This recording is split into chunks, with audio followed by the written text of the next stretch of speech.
एक बाल ग्वाल बाल ग्वाल रोजाना अपनी गायों को जंगल में नदी किनारे चराने के लिए ले जाता था। जंगल में वह नित्य प्रतिदिन एक संत के यौगिक क्रियाकलाप देखता था। संत आंखें और नाक बंद कर कुछ यौगिक क्रियाएं करते थे। ग्वाला संत के क्रियाकलाप बड़ी देह के कुबेरे दिखे गौर से देखता था। एक दिन उससे रहा नहीं गया।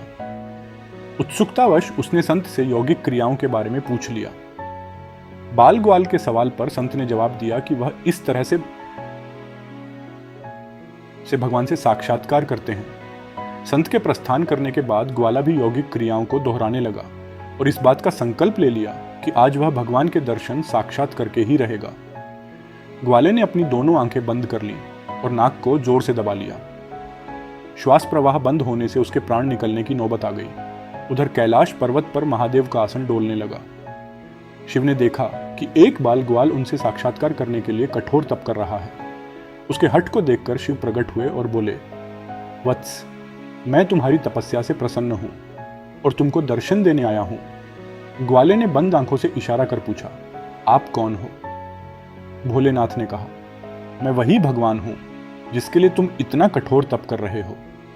ग्वाले ने आंखें खोली और सबसे पहले एक रस्सी लेकर आया। चूंकि उसने कभी भगवान को देखा नहीं था, इसलिए उसके सामने पहचान का संकट ठगदा हो गया।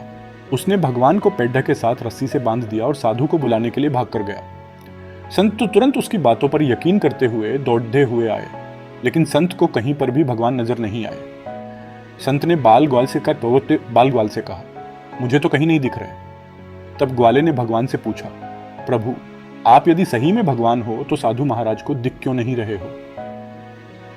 तब भगवान ने कहा, जो भक्त छल कपट रहित सच्चे मन से मुझे याद करता है, मैं उसको दर्शन देने के लिए दौड़ा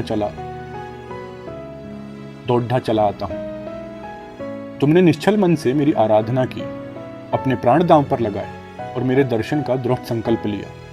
इसलिए मुझे कैलाश से मृत्युलोक में तुमको दर्शन देने के लिए आना ही पड़ा। जबकि साधु के आचरण में इन सभी बातों का अभी अभाव है। वह रोजाना के क्रियाकलाप करते हैं, लेकिन उनके मन में अभी भटकाव है। इसलिए मैं तुमको तो दिखाई दे रहा हूं, लेकिन संत को नहीं।